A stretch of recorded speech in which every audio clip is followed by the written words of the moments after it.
webinar today. Sorry, I forgot to email you.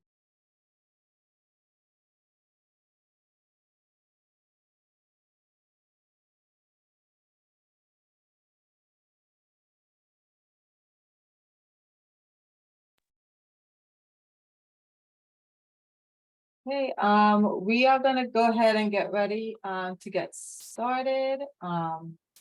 Just making sure that we're recording. Yes, we are recording. Great. Thank you, and good afternoon, everyone. I'd like to welcome you to another one of our Minority Health and Health Disparities in Neuroscience webinars. This webinar series offers the opportunity to share research advances, lessons learned regarding cross-cutting challenges and opportunities in the field. And so for this webinar, it gives me great pleasure to introduce Dr. Lisa Wang, who I've gotten to know very well over the past year or so. And he will be presenting on Illuminating Alzheimer's Disease Genetic Architecture via Diversity, the Alzheimer's Disease Sequencing Project, or the ADSP Diversity Initiative, and the Asian Cohort for Alzheimer's Disease, or ACAD, which NIA is pleased to announce that we just funded this really important cohort this year. Before introducing the speaker, I would just like to let you know that at the end of the presentation, we will allow time for questions. And so if you have a question, please type it into the question box and I will ask it on your behalf.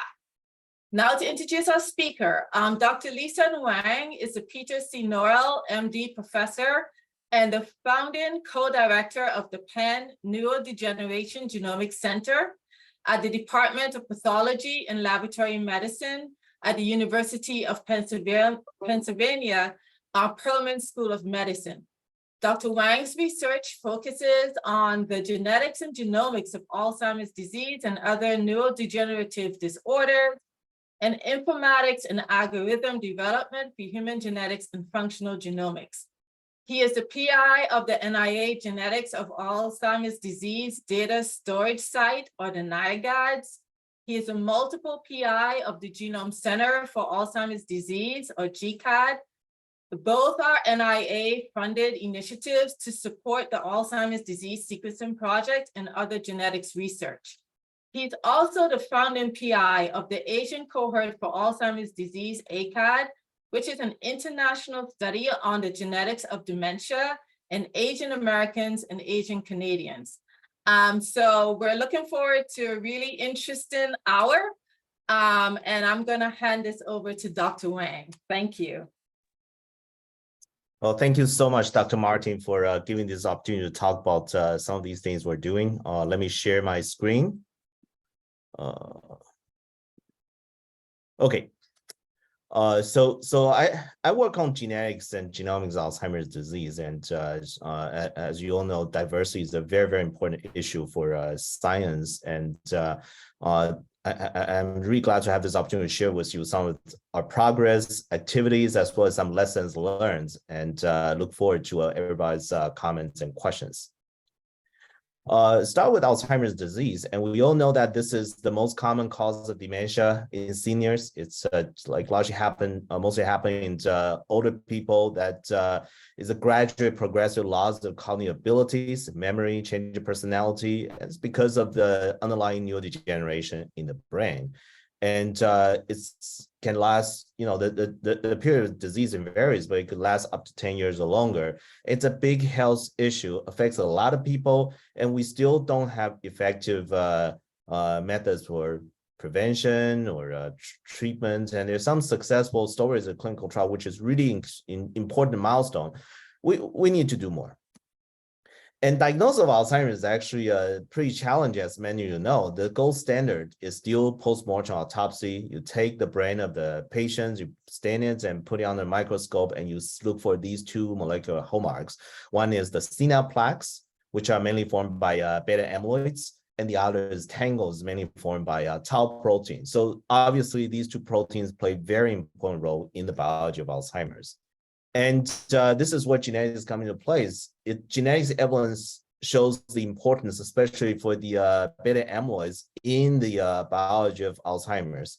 Well, we all inherit our genes from our parents, so that exposure, that impact starts from when you were born. So it's very upstream in terms of the cause of disease. For example, early onset Alzheimer's was defined 65 years old younger, and many of them are familial.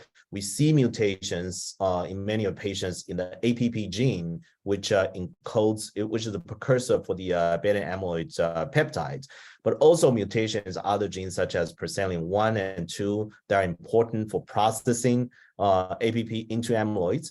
And for late onset, we also see similar evidence. It's a very, there's a good genetic component to late onset.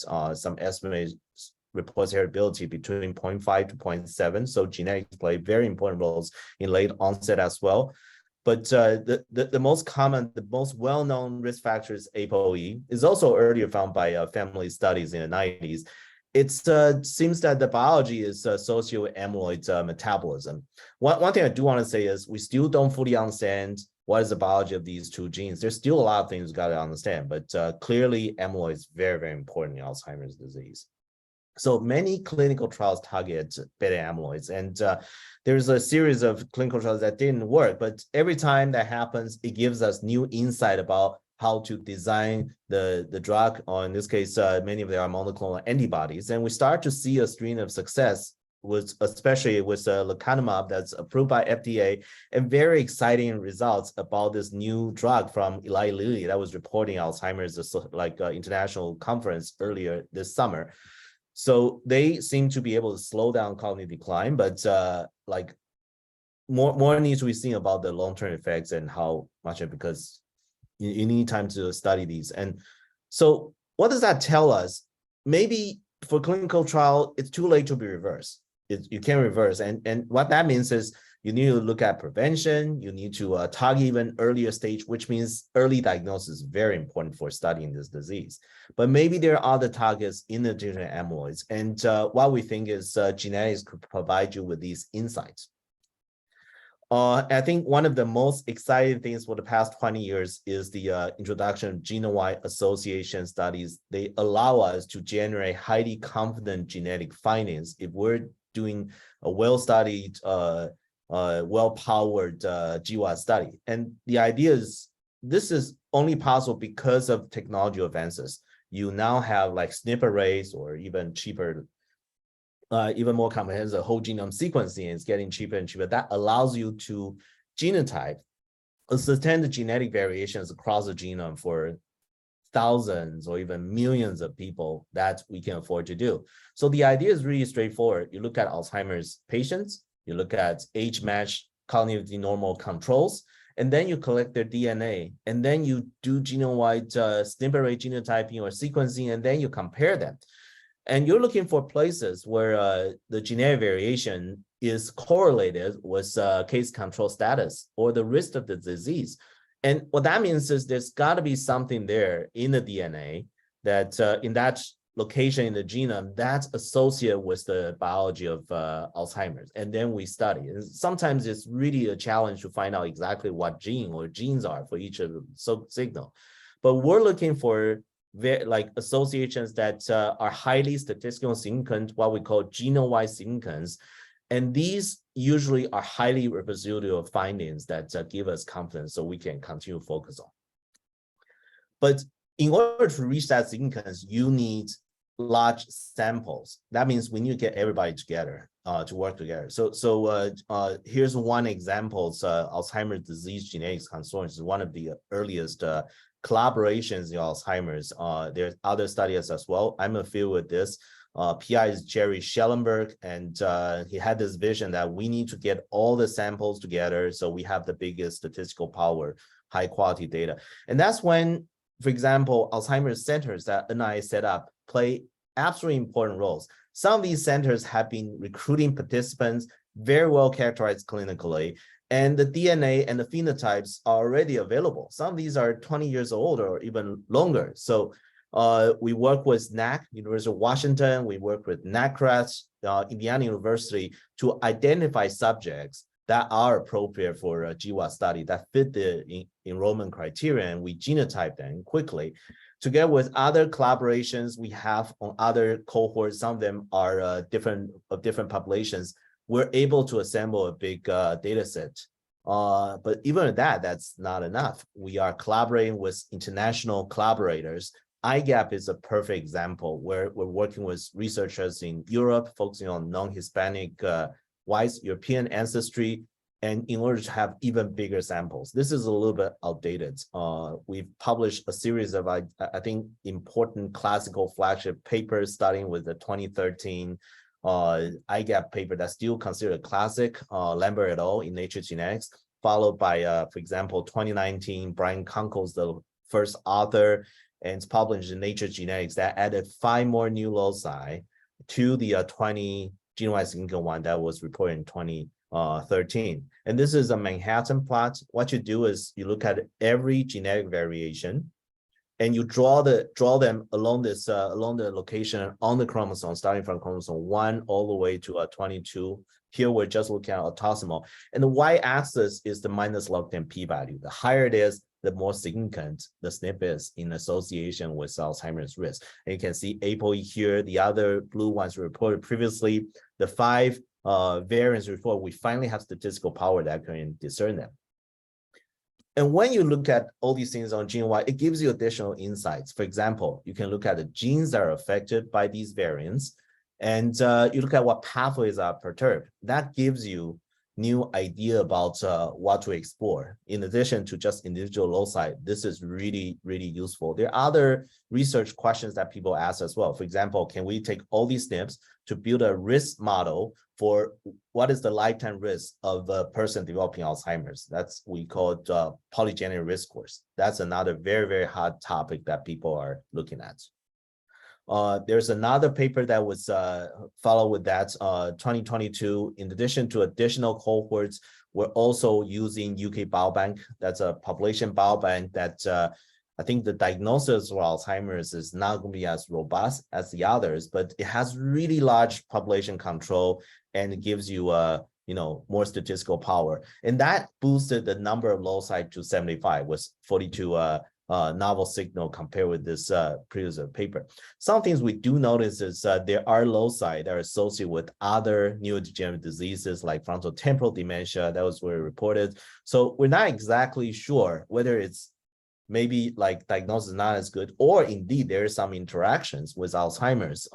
But I think these are all very interesting insights that we gotta continue to follow. And the bigger samples, the collaborations allow us to get more insights and leads.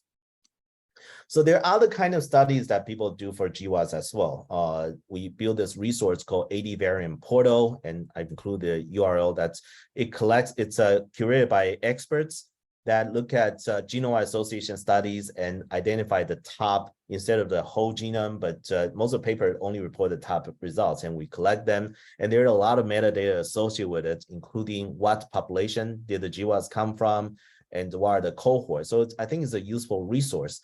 We're working on the next release that will have even more paper, but even this gives us some really interesting insights. Let me show you. If you look at the GWAS analysis for the different populations, these are the 4 that we selected from the ADGC publications. You draw this very classic plot of allele frequency on the x-axis versus the effects of the variants on the y-axis. You do see that for different populations, you have different number of hits. That is mainly based on the sample sizes available. But you look at, the kind of thing you expect is the plot on the left is really classic. You're able to detect common variants that have higher frequency when they have smaller effect size.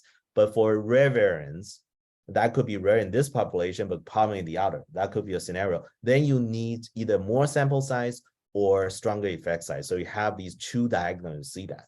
Now, what's interesting is if you combine these 2 populations, see what's common. Well, do they have different effect size? Do you have a different allele frequency?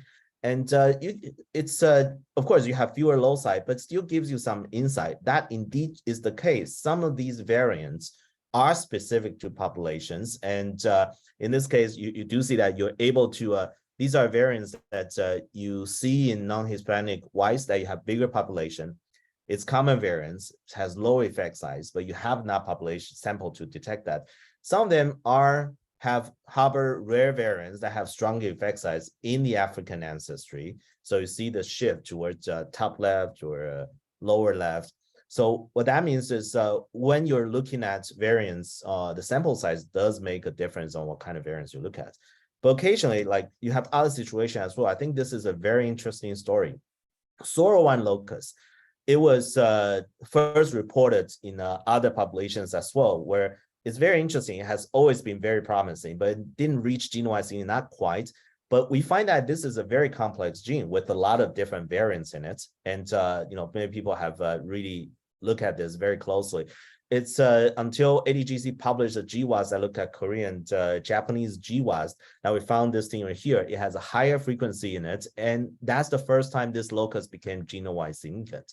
And later, when we have more samples, SORO1 is now genome-wide significant in non-Hispanic Y as well. It is rare. It has actually a lower effect size. But this is a story that shows that even if it's the same locus, you have different statistical power. You might even have slightly different biological impacts in different populations. So we need to get all these populations with enough sample so it maximizes our statistical power to find these variants. And some of these are probably, you can transfer these findings to other populations as well as a general impact and general appeal. So where are we now with AD genetic research? We started in the 1990s with family studies that identified these early onset variants as well as ApoE. There's a gap of candidate genes where we don't have enough sample size, but there's some things that we're really excited.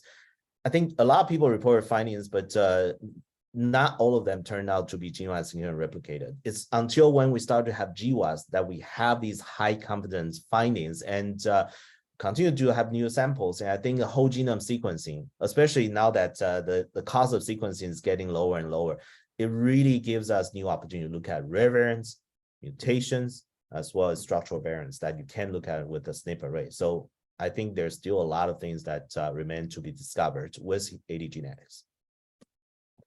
Now, this is where I want to talk about the ADSP project. It's a major strategic initiative introduced by NIH about 10 years ago. So I'm really grateful for the vision at NIH and NIH. The idea is to generate whole genome sequencing data for Alzheimer's patients as well as cognitive normal controls. And it's an incredibly complex project. It's hard to recruit Alzheimer's patients. So you need to work with everybody. What you need to do is to get all these studies and then assemble all these together. And at the end, we have more than 40 cohorts, and each of them, they have their own way of collecting data as well as study designs. And harmonizing this data becomes a really big challenge, but it is absolutely necessary. Our recent data release was last year, 36,000 genomes together with additional phenotypes and annotations earlier this year. We're working on next release that will increase the number of samples to close to 60,000 with even more samples from diverse populations. ADSP actually has other things which makes it really, really exciting. Starting from your basic locus variant discovery associated with Alzheimer's disease, we want to go all the way to the right to find out the biology of disease, but also new therapeutic targets. So there are different aspects of this program, including the follow-up sequencing. I'm going to talk a little bit more. There's an effort to take all these different clinical data from the cohorts and harmonize them using novel like statistical modeling. And so led by Tim Holman, Vanderbilt, Mike Kukro from Miami, University of Miami, and Arthur Togo from USC. It's a very, very challenging effort because these data are complex, but I think it's a very valuable resource for the community, and they're making very, very good steady progress. I think they're working on the next release later this year. There's also researchers that work on functional genomics approaches that generate experimental data that allow us to better understand why these variants lead to Alzheimer's, but also people who are experts in advanced data science methods that will analyze these data, integrate other kinds of data to get new insight or disease risk models or subtyping. And the other thing I think is very exciting is we're looking at blood-based biomarkers. These are going to be, of course, a lot cheaper than MRI imaging and a lot easier to collect than spinal tap, cerebrospinal fluid. So if this is successful, it's going to change how we recruit and diagnose Alzheimer's. I think it's a very important direction we're going to go. And of course, different kind of infrastructure and expertise to take all these data and share with the community. It's a major program, but people are using it to make new discoveries. And again, our latest release, one thing I want to highlight here is, as you see, we're focusing on increasing the diversity in the ADSP. And now we have, for the whole genome, we have more samples from non-European ancestry than the European ancestry. And that trend is going to continue. I think that's the best way to have the biggest statistical power to find new AD genetic risk, genetic variants by looking at these variants that are, many of these are specific population, as we just showed. So more to come.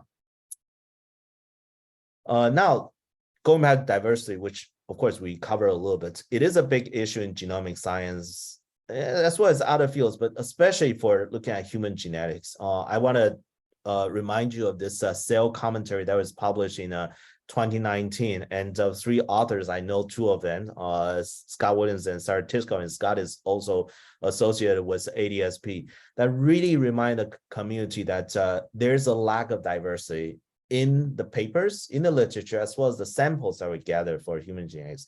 There's very good scientific and historical reasons, because you certainly want your sample to be homogeneous when the technology is really expensive. But now I think that it's time to continue to explore other populations. As the technology gets cheaper and cheaper, we have better experience on analyzing and generating these data.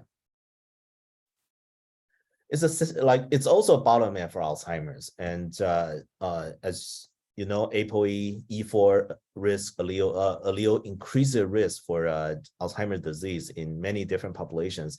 One surprising thing is you see a big difference in terms of effect size in different populations, especially in Asians. It's higher than the other ancestry, and we don't really have a clear idea about why. And I think this is one of the really critical questions that we're going to work on. And well, we need more sample, we need more findings. This is from the ADVP. As you can see, most of the findings are still about European ancestry. So there's still a lot of things we got to do. Here's another slide, tells you what's the sample size in Alzheimer's. On top is some of the sample papers for GWAS that are looking at the different populations. Of course, it's a little bit outdated, but that gap is still there in terms of European ancestry versus other populations. It's a global trend, even though a lot of people are working to change that direction. This is the number in ADSP. Number is going to grow, so we're going to have even more samples in the other 3 populations. That line we have here is based on statistical power analysis. And as you can see, there's still a lot of things we got to do. And the fact that sequencing gets cheaper is really going to help this. But for other underrepresented populations, recruitment is also a challenge. We need to have Alzheimer's patients that we can sequence. Which is why ADSP has this new initiative that was introduced a few years ago called follow-up sequencing, focusing on diversity. And again, statistical power calls for 18,000 samples in case and control for the major areas we're looking at. It's just a guideline, and a lot of people are working to bring new cohorts and samples in. And we estimate that we're probably going to have 100,000 genomes by 2017 or 18, depending, of course, availability of resource and how much it costs to sequence the genomes.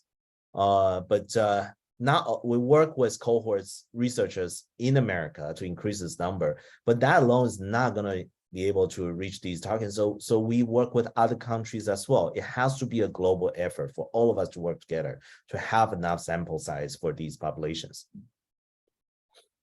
One thing I'd like to mention is this, the DOWN initiative is called READ READD for ADSP, that's aimed to increase the sample size for African and Hispanic ancestry. It's an MPI project that includes a major collaboration with Africa. It's led by Dr. Peggy Vance from University of Miami. And there are these people who have been committed to increasing the diversity in AD research over many, many years. So it's a very ambitious initiative that I'm really glad that NIA is willing to support this absolutely important initiative, and we look forward to its success. For Asians, there are other cohorts in ADSP that increase the sample size as well. We have 2 studies that are looking at sequence well-characterized cohorts in Korea, and one is looking at South Asia, India, and some of these data are already including in the ADSP analysis, and these are very well-characterized data. Their phenotypes will be brought into phenotype harmonization, so all these clinical data can be analyzed by researchers. But what about Asian Americans? Now, when I started looking at ADGC data in around 2010, 2011, I noticed, well, the number there is especially small in the Alzheimer's Center recruitments. Of course, it's very difficult because that's a smaller population, and there are other reasons as well. So you can think of some challenges here. When I talk with some of the researchers who've been really working on this area to understand what it takes to increase the sample size. So the first is, well, these communities might not be close to the Alzheimer's centers, right? So recruiting them, you got to go to the community and recruit them. And the second barrier is language and culture. And especially many of these people are immigrants. So they're not going to be fluent in English, and English-based data collection might not be appropriate for their culture. They might not capture their early life experience. More importantly, for the AAPI, you have so many different language groups, and that becomes a challenge in terms of building the capacity and doing recruitment, because you need bilingual staff.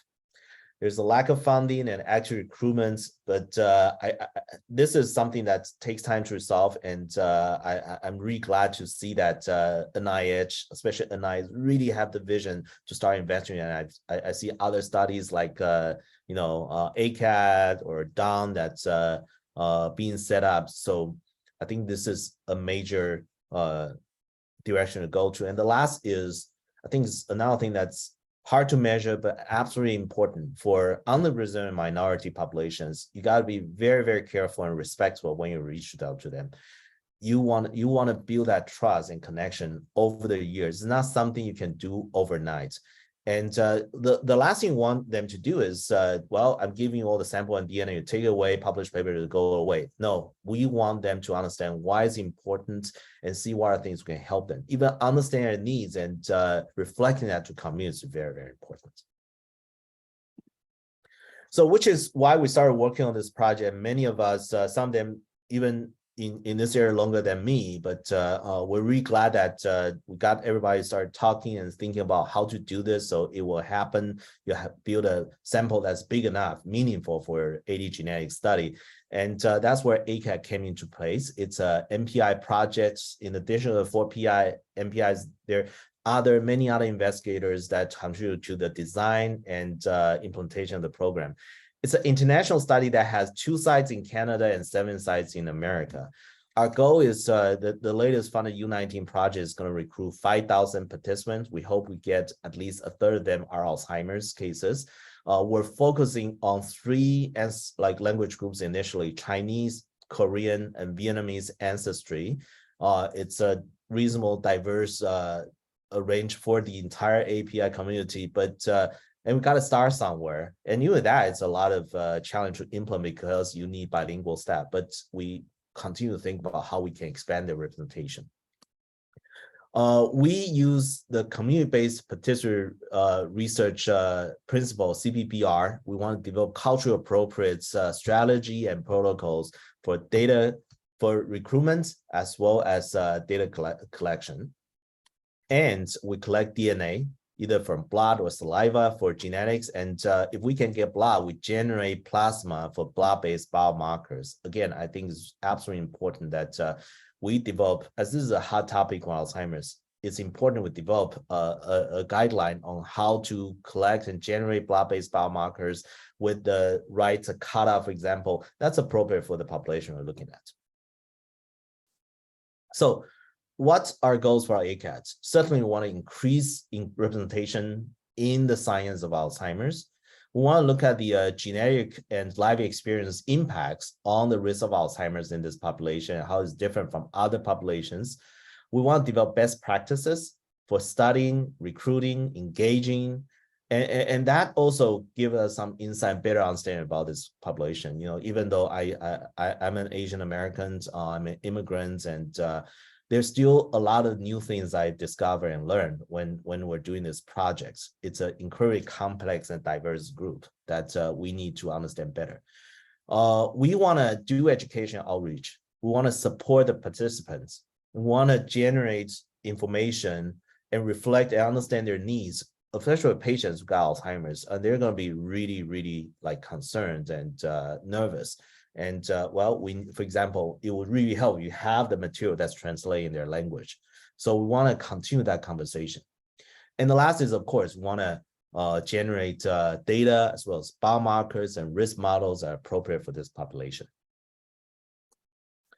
I want to show this figure to you, and this is a figure when I look at, I'm incredibly grateful, but also very, very proud. Many of these are investigators that contribute greatly to the study design, the getting of funding as well as implementation of the recruitment. And some of these you already know, they're like leaders in this field who especially committed to recruitment in the other diverse underrepresented populations, and we learn a lot from their experience that we live to our study design. There are people who have been working in this area, engaging the community for a decade or even longer. It's much longer than me, and I'm really grateful that they believe in the cause and want to be part of this study, and some of them even drive the study design of the whole study. And finally, many young researchers, investigators, they are the ones that made a lot of decisions and planning for the scientific activities, as well as driving everyday activities. Without them, this project cannot go forward, and we need every one of them to make this happen. This is an overview of the protocol, and it starts from the engagement pre-screening to consent to interviews, collecting data, neurological assessment, to consensus panel adjudication, and as well as sample collection and scheduling follow-ups. And here are some of the different sections of the data collection. The whole thing is about between 2.5 to 4 hours. And one of the challenges is like consent. We want to make sure they fully understand what the study is about and what are their rights. And many of these are based on other studies like NAC uniform data sets. That's a community standard. We want to make sure our data is compatible and consistent with other studies. And we got a lot of help. Bob Kuko, PI of NAC, is actually a PI of investigator of ACAD. He at NAC, as well as NACRAT, Tania Furrow is the PI, and they gave us a lot of guidance on how to design our studies, how to choose the right protocol for sample collection. And we can't do these without their help. This is a summary of the recruitment plan. Of course, it's subject to like how we're recruiting, but we're optimistic about this. And this is based on the capacity at a different size, as well as our experience in the pilot phase that we have been recruiting. And one other thing I want to say is the recruitment strategy as well as target population is based on the recruitment site's connection with the local community, and together with the consent. We want to be effective and flexible with how we engage the population. Every site is going to be slightly different. The community has been really enthusiastic about this. They feel like this is our turn finally. Now it's it's a turn for APIs, and including one site where they told us, I'm really moved. You have people that sign on the interest list, and they will call in every week, find out when is our time to participate. I'm very, very grateful for that. They take this very seriously. And the other thing I want to say is actually, well, one thing we are concerned, and without actually getting data is kind of how it's answered, but we're concerned how comfortable are the Asian participants in with providing blood or even CSF. CSF is going to be challenging, especially with people who we need to go to the community. You can only bring them to do CSF lumbar puncture at the clinic, right? So blood is something we're interested in, but we're a little bit concerned. Maybe they will be driven away if it's required. So we're not collecting blood. Saliva actually give us high quality DNA, but we're missing some opportunity. Then things happened. First is people started to show blood-based biomarkers really promising for diagnosis. That's probably around 2019 or 2020. And the second thing is one of the investigators, ACAD Clara Lee from Mount Sinai. It's after we started doing the ACAD, NIA introduced me to her and we started talking. She was recruiting healthy Chinese seniors for cognitive health in Manhattan, and she told me she has a 70% or higher success in convincing people to do it. That's fantastic. And that really changed our perception. Yes, people want to participate. We should not be shy to ask for this. And now ACAD is collecting blood, and we had really similar success in other sites as well. So it tells us two stories. Well, we got to stay optimistic. And the second is these kind of pilot study is absolutely important, and it will change how we design the study. Here's a review is more updated on some of the figures that show. As of May 2023, we have about, that's 4 months ago, it's not the latest number, but we have almost 2,000 people who have expressed interest on our wait list, and more than 700 people enrolled in the study. And I think we have been really successful in terms of recruitment. That's just our pilot phase. Now we're really busy setting up the full study that's going to at least double our capacity, and we're going to see that number grow substantially. We have a characterization of the cohorts recruited. One thing I do want to say is look at the diversity of the range of education. Many of the participants are immigrants, so the education level as well as their background is going to be different from people who are grown up and receive education in the United States, which some of the participants are. That really shows the I think the diversity of the data we're going to get. So we're really excited about what we're going to find for this study.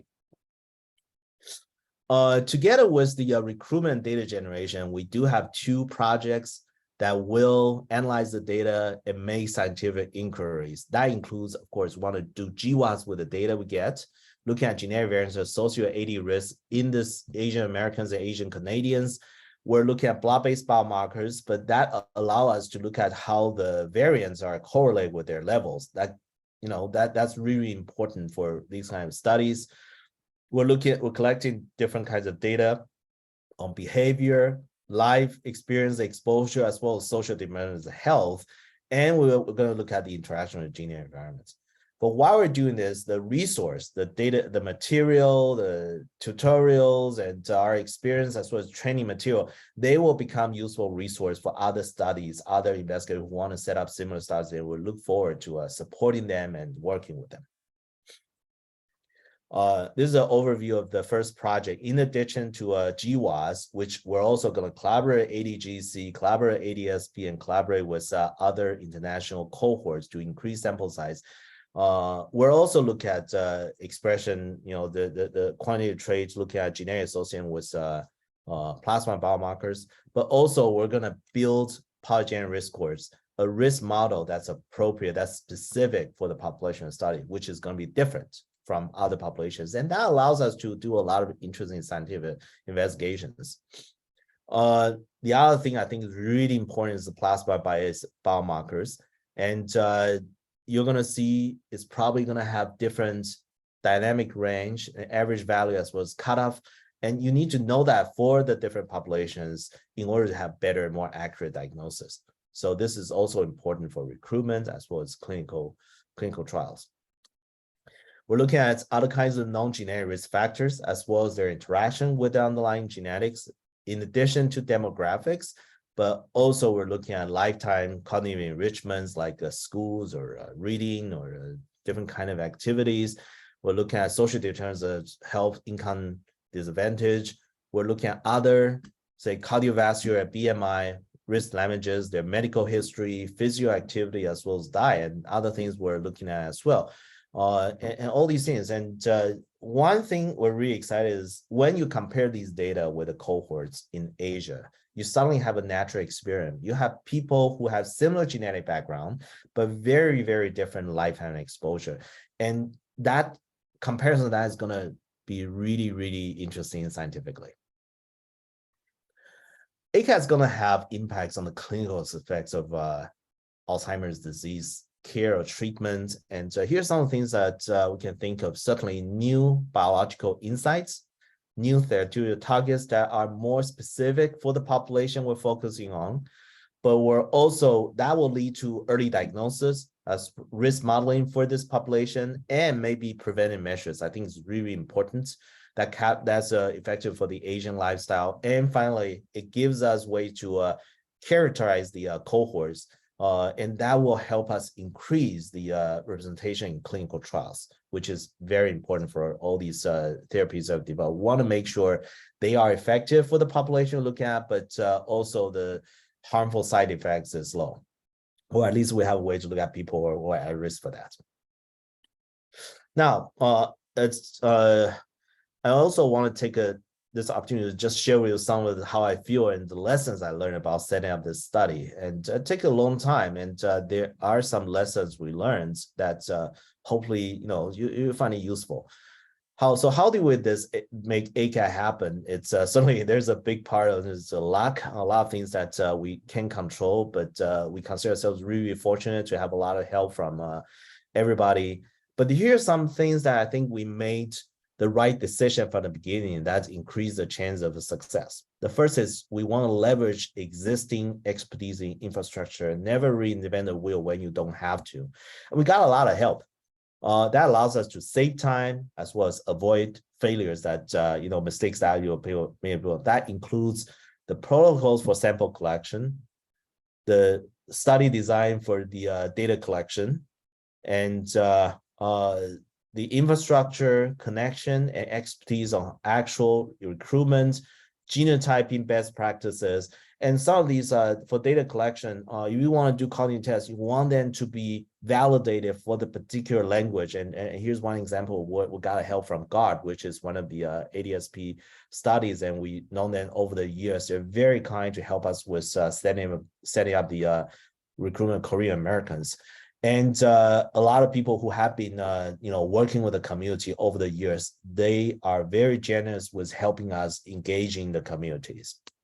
So there are two other things I really want to highlight here. I think one thing we all learn is some of these infrastructure and expertise take a long time to investment, analyze investment. You think about it's visionary, it's absolutely essential. Some of them took 20 years to build. And these are really important. You never know how these infrastructure or investment is going to be useful down the road, right? And we need to keep these infrastructure going because it's going to be very costly to rebuild. The second is when you talk about recruitment, especially for underrepresented populations, you got to be flexible, you got to be resourceful. There's going to be challenges that you don't know or it's not obvious to how to solve. So what we decided is every site need to have their own strategy about engaging a community because they have been working with their communities for a long time. They know what's the best to engage them. And we take community-based participatory research. We actually have a board of community advisors who are not researchers themselves, but know the community very well. They gave us feedback about what's the best way to translate, and they told us how the community will feel in terms of how to engage them, what are the recruitment, and so on. And they allow us to be respectful when engaging the community. Other aspects as well about data collection, and we're starting to do remote assessment because a lot of these things, assessments, we can bring them into the clinic. We got to do it remotely. And so what that tells me is, and that's how I feel, you need to take a balance when you're designing your strategy. Of course, it has to be appropriate for a scientific question. That's your priority. We are looking at Alzheimer's genetics, which means sample size is very important. And sometimes you don't have the time or the resource to collect deep resources. And some of these you need to go to community, which means it's not always possible to do imaging studies because, well, you need to bring them to major health systems, health centers. But also, you got to stay focused and you got to consider feasibility at every step when you're developing your plan and doing implementation. It's the most important to get the study started, and eventually we're going to be able to, cover more communities and experiment. But you got to get it started first, and it takes time. So that's another thing. You got to be patient. I really want to show people this timeline. When we had the idea, me and other investigators, as early as the early 2010s, and we didn't start talking about this until 2018 when the timing was right. And even at that, it took 5 to 6 years to arrive at where we are, and we're still just started. So it takes more than 10 years to set it up. And to give you a perspective, I found these two pictures of me at the beginning and now, and just show you what 12 years can do to a person. But you got to be patient with this. Community connection takes time. You need to protect their trust. You can't rush it. And doing the pilot phase really helps. It allows you to re-examine your plan and decide how to reprioritize, and also show your method work. So we're all very grateful that NIA actually gave us a really substantial pilot funding through the R50 program early, and it really helps us. That's how all the investigators in ACAD felt. So we're very, very grateful that NIA had the confidence in us. And the other thing is you got to get the timing right. Once you start recruiting, you cannot stop. That's going to hurt the efforts. That's, we want the community to trust that we're taking this very, very seriously. It's going to continue. And I think the next message is absolutely important. We have to support the next generation scientists. They're the future leaders. They're going to drive these efforts because they believe in the cause. They believe in serving the community. They're going to continue even when things get tough. We have a team that has, as I showed earlier, we have senior people who are going to provide expertise, wisdom, experience, but it's the next generation researchers, assistant professors, postdocs, research fellows that are really driving this, the everyday activities forward. And we need more of these people. We've got to encourage and foster them and give them opportunities to lead. And the last thing is you really need a team that believes in the cause. And there are certain cases where things are really tough. At the beginning, when we were talking about this, there was no resource, but people were willing to spend their time, would get monthly calls. And that still is one of the best time I have every week, just talking with the ACAD team, even though it's after 5 years.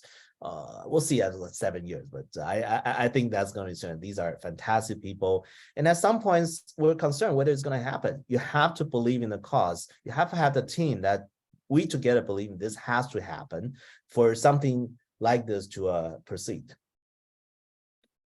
So I'm at the end of my talk, some take-home message that I'd like to repeat. I think human genetics is a very important aspect to understanding Alzheimer's disease, biology, and development of treatment. It's going to give you new ideas. We want to translate into mechanisms and targets, and especially want to explore the genetic risk landscape in underrepresented populations, not just for serving these understudied populations, they deserve this, but also there are very good, very sound overall scientific reasons for doing that. And we need to support next generation researchers. I think that's the one I really truly believe in, and based on my experience developing ACAD. And of course, ACAD's interesting collaborations. We got some message from other researchers, and we're just starting to start, but let's continue the conversation. And we should all work together and send the right message to the community that we're going to move forward, hand in hand. One thing I want to highlight is it's another study is really related to ACAD and really helped. It's called CARE. It's a registry for Alzheimer's disease and dementia research. It's not just for patients, but it's looking at people who are interested in contributing to the study. And the PI is Dr. Van Park, who's also an MPI for ACAD.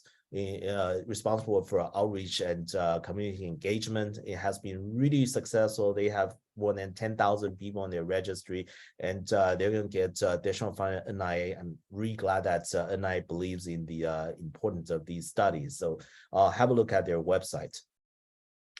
And some things I mentioned, there are additional websites you can look up, including a website on ACAD study, data on the NIGAS website, as well as ADSP website, talk about the study. A lot of things I can cover. We did have a session at Alzheimer's Association International Conference, AIC, in the summer that features ADSP. So I think the video will be available sometime to the public, hopefully.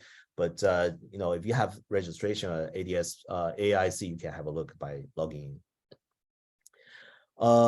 I want to thank all the investigators, all the staff, all the researchers for ACAD. As you can see, it takes a village for this to happen. Everyone has contributed to the project at some point, and some are still really important driving this. I want to thank the community advisory boards and NIA support. And for the bigger ADSP, it's an even bigger project. So I can't list everybody. You won't see the individual names on it. And one last thing, I want to take this opportunity to thank our program officers. They are the unsung heroes. ACAD wouldn't happen with the program officers' guidance and support and the generous funding of NIA. And I want to thank you. And thank you very much for your time today. And I'd be glad to take questions. Thank you so much, Lisan. That was fantastic. Really enjoyable presentation. And as you say, teamwork is important. It's important on your end as a researcher. It's also important on our end in ensuring that we support really the high quality paradigm shifting research that you guys do. I just wanted to mention just briefly before we go into the questions, this webinar is being recorded, so it's going to be available. Don't be surprised, Lisan, if you get a lot of emails after this. A lot of our other presenters have gotten quite a few emails for collaborations. And there is a lot of interest in the Asian American community. And I also wanted to, take the time to thank you, Lisan, for the work that you're doing. There was a mention in the chat by one of our attendees who was very grateful for the webinar and for the presenters taking time out of their day to give the presentation. I think this person is from Belgium and stated that they're in the early stages of dementia and they appreciate having access to the types of information that we're presenting here. So thank you so much for taking time to join us today. So I really like the presentation. You talked a lot about the Asian community, the Asian American community in the US. But what's also interesting about the ACAD is that you're including Asian Canadians in the study. Could you talk a little bit about that community, how it compares to the Asian American community here in the US? Yes. There are a lot of reasons. One is I think it's a very effective way to increase the sample size because recruiting, especially recruiting Alzheimer's patients from a smaller underrepresented population is really, really challenging. So that's one is practical reason. But these are really great scientists, and if we are developing protocols that work for after all, the life and experience and for the two countries are pretty similar. Mm-hmm. So the data we get is reasonably homogeneous, but it still is like if we can do this two countries, that also the other thing you want is some kind of robustness. And that's one of the things that when you have these kind of multi-site studies, the data you find is not because of some confounding factor you didn't consider because of how you recruit from one side. So all these reasons, many other reasons, they have excellent capacity and great scientists who are very experienced. So we are really grateful for their contribution. So and really glad that we can do this. Okay, great. Thank you.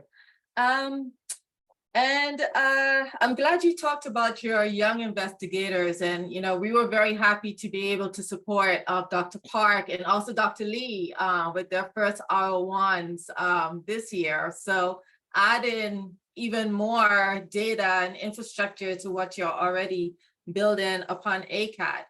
You presented some really important lessons and that you've learned along the way in terms of building up this type of study. And I just wanted you to re-emphasize again to our graduate students, postdoctoral fellows, about the importance of really being patient and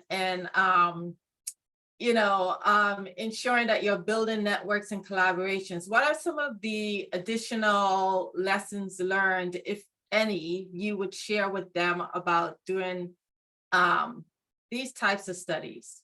Yeah, these are very, very good points. And I'm just so glad when I look at, well, one thing about ACAD is a lot of the leads for the research projects and the course, the site leads are senior people. Really helpful, very, very generous. But these are like some of them are associates and some of these are assistant professors. And we're just really glad that we have an opportunity where they can start developing their leadership. And that's the only way that we can develop and foster the we need to let them to have the opportunity to lead and build connections and gain the experience. I think in terms of you want to understand the scope, and especially when you're just starting your career, it's a little bit hard to see how complex and how time consuming these things are, right? Because you're just starting, you didn't experience enough. So I think patience is really important, understanding the wisdom by talking with other people working on a figure, and they're going to tell you, yeah, this is going to happen. That's one of the things I got from all the research I would work with. And especially I want to take the opportunity to thank Dr. Richard Mayo from Columbia. He's the one that got me started doing this thing, and he's incredibly generous, saying, Lisa, you should take lead on this. But he just let me use a lot of resources, especially his very capable staff. And I think it's my turn and to support the next generation researchers. When I see these researchers who some of them are, not all of them, but some of their Asian American investigators, they are doing this because they believe in serving the community. That really moves me, and we all need to continue to support them. Yep. Yeah, great. Thank you. There's a question in the chat. Can you please comment on the nature versus nurture question in AD pathologists? Pathogenesis.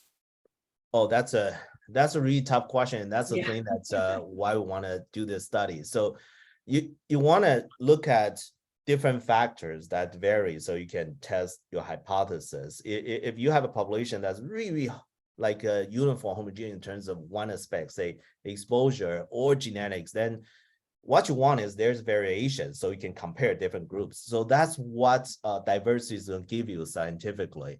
And that's why we're collecting these data. I think we understand the environmental factors, some of them for Alzheimer's, but it's also really hard to pinpoint if there are particular things that if you did not do this, or you do this, is gonna you're not gonna get Alzheimer's. We don't have that kind of understanding. So more work needs to be done.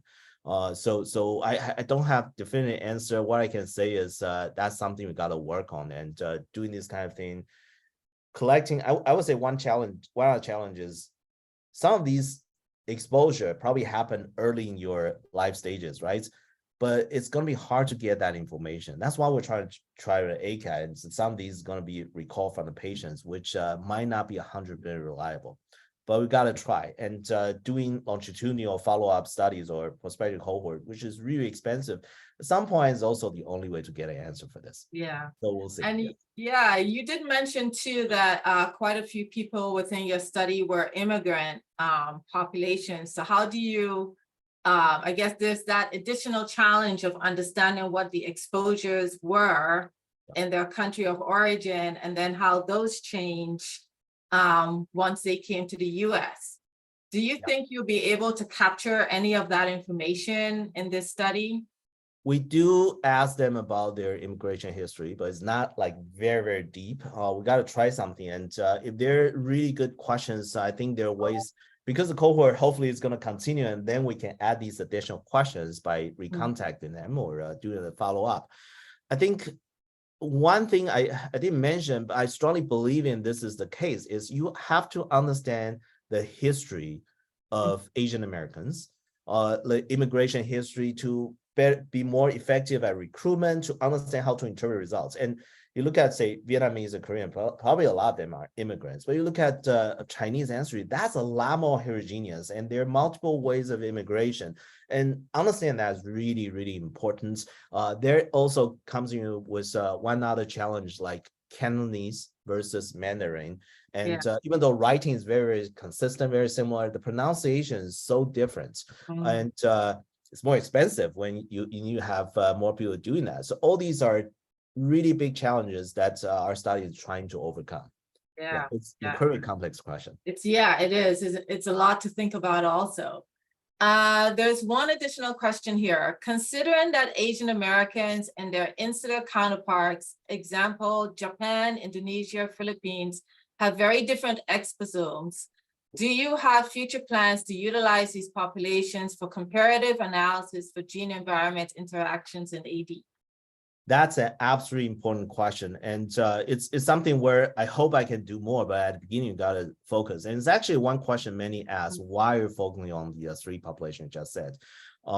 Chinese and Korean and Vietnamese are the #1, #4, and #5 biggest like AAPI subpopulations in America. The #2 is South Asian Indian, and #3 is Filipino. Well, I think if we do all 5 at the beginning, it's going to be really diluting our data. And the other thing is like we're working is because that's the connection we got. Again, it's really important to be effective that you already have connections with the community. And so the PI that you're working with is very, very important. And if there are opportunities where we work with people who already have these connections, then the resource and the best practice developed, that can be used directly for that. And the other thing about India, South Asian, is like there's so many different languages. Which one I'm going to use? That actually is a big challenge. We haven't really wrapped our heads through, but there are people who understand that population well, and we'd be glad to work with them and support it. So I think that's going to happen down the road when, of course, we're busy just setting up the study now, but I really think we have to go to that direction so we can serve the wider, API community. And I believe Dr. Park is kind of moving a little bit in that direction with the care registry, where she's trying to pick up some more information on how to design different surveys for some of that. So you're collecting the data in the most accurate and appropriate manner as possible. Absolutely. Yes. One additional question for you. So very excited to see the greater than 70% participation for blood donation. But one thing that we always come back around to is the brain donation. Can you talk a little bit about that within the Asian American communities? What are the feelings from the participants in the study regarding brain donation? I think that might be a question that's, if we want to answer correctly, is actually do a survey. So that's something we probably want to think about. We were avoiding that questions. One is it's just like for a lot of Asian communities, that's a serious taboo. And the culture, like you're not supposed to mutilate the body and so on. So we're not touching at this moment. And but there were some things that ACAD is doing. So we're working with the Alzheimer centers and their possibility of a co-enrollment. So they will be able to get some of the brains, in which case we'll do. So we don't want to lose that opportunity. And I think that's something that we down the road, certainly for what ACAD does, well, we will need to rely on the sites to collect, brain donations. So, but for now, we can just keep that in mind and figure out the best strategy to explain to them why it's important for the science, why it should be more open-minded. I think that's something we've got to start thinking about. Great. And final question. So during your presentation, you talked about the ApoE4 gene and the different effects that it has in Alzheimer's based on the local ancestry. Have you observed any other genetic variants that are very relevant to the Asian American communities or to Asians in general? I noted that you presented a few of those in your presentation, but could you comment on any others? I think SORA1 is something that's very interesting, and consider that SORA1 has the strongest effects after ApoE in the East Asian population. That will be my number one target to look at. But I think even if you look at the Asian samples, like sample is still not that big. ADGC has a multi-ethnic analysis, actually pick up some new signals when we're doing this. But until we're gonna have some sample size that's at least like, say 20 or 30,000, I think it's a question that we're not ready to answer it on a landscape global genomics, but that has to happen. Yes, well, I think it will. Great. Well, I'm quite confident that you will get there. And with all the work that the ADSP is doing and ACAD, we look forward to seeing what emerges from you and your research team in the future. So I don't see any other questions, and we are past 2. So thank you again, Dr. Wang, for joining us. We really appreciate you taking the time. And of course, we have our next webinar coming up in November. And we have Dr. Yakil Kuruz, who is an associate professor at Harvard Medical School. And so we hope that you will join us again in November. Thank you once again, Lisan, for joining us. A fantastic presentation. I really enjoyed it. Everyone, have a great day. Take care. Thank you so much.